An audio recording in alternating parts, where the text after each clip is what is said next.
জানাচ্ছি এই প্রশিক্ষণের সাথে। বিসিএস ক্যাডারভুক্ত এবং বাংলাদেশ জুডিশিয়াল সার্ভিসেস কর্মকর্তাদের ১১৭তম সার্ভে ও সেটেলমেন্ট প্রশিক্ষণ কোর্সের সনদপত্র বিতরণ এবং সমাপনী অনুষ্ঠানে প্রধান অতিথি হিসেবে যোগ দেন স্বরাষ্ট্র উপদেষ্টা লেফটেন্যান্ট জেনারেল অবসরপ্রাপ্ত জাহাঙ্গীর আলম চৌধুরী। এ সময় দুর্নীতির বিরুদ্ধে সবাইকে সোচ্চার হওয়ার আহ্বান জানান তিনি। যেহেতু আমাদের বাংলাদেশের কিন্তু সবচেয়ে বড় সমস্যা হলো দুর্নীতি। যত কিছুই করেন না কেন, যদি আপনারা দুর্নীতি না কমাতে পারেন, দেশকে কিন্তু সামনে আগায় নিতে পারবেন না।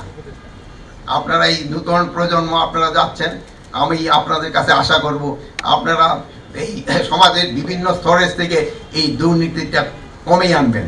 একেবারে এলিমিনেট করতে পারবেন কিনা আমি জানি না, বাট আপনারা চেষ্টা করলে অনেক কমে আনতে পারবেন। গত কয়েকদিন থেকে বাংলাদেশ ভারত সীমান্তে অস্থিরতা বিরাজ করছে উল্লেখ করে সীমান্ত সুরক্ষায় বিজেপি সতর্ক অবস্থানে রয়েছে বলে জানান স্বরাষ্ট্র উপদেষ্টা। আমাদের জনগণ সবসময় আমাদের সাহায্য করে যাচ্ছে, এই জনগণের এই সাহায্য এবং সহযোগিতা সবসময় থাকবে এবং বিজেপি কিন্তু সবসময় সীমান্তে রাট আছে এবং আমাদের সীমান্ত সম্পূর্ণভাবে সুরক্ষিত আছে। এই সীমান্তর এই সাইডে কেউ কোনো দিনে আসতে পারবে না। আমরা যতদিন বেঁচে থাকি আমাদের রক্ত ঝরবে, কিন্তু সীমান্ত সুরক্ষা থাকবে। তিনি জানান, আগে সীমান্তের নিরাপত্তা ব্যবস্থা নিয়ে কোনোই পদক্ষেপ ছিল না, এখন পদক্ষেপ নেওয়া হচ্ছে।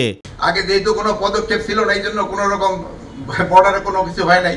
এখন যেহেতু আপনি পদক্ষেপ নিচ্ছেন দেখি তো এইসব ঘটনা ঘটছে। এরই মধ্যে বিজেপি বিএসএফ এর আলোচনার মধ্য দিয়ে চাঁপাইনবাবগঞ্জের বিষয়টি সমাধান হয়ে গেছে বলেও জানান স্বরাষ্ট্র উপদেষ্টা। আমাদের কোনো সীমান্ত রক্ষী আহত হয় নাই, আমাদের দুই একজন সাধারণ জনগণ আহত হয়েছে। তো এটা মেজর কোনো কিছু না। এটা নিয়ে ওই বিএসএফ এবং বিজেপির ভিতর আলোচনার মাধ্যমে এটা একটা সমাধান হয়ে গেছে। আর ওই জানেন বর্ডার বেল্টে ওই কিছু কিছু জায়গা আছে, যে জায়গায় ওই এই পার্টি ওই পার্টি ওখানে যায়, এরা এদিকে আসে, এই সমস্যাটা আছে এবং এটা অচিরেই সমাধান হয়ে যাবে। Rakib Hasan, my TV, Dhaka. Civil service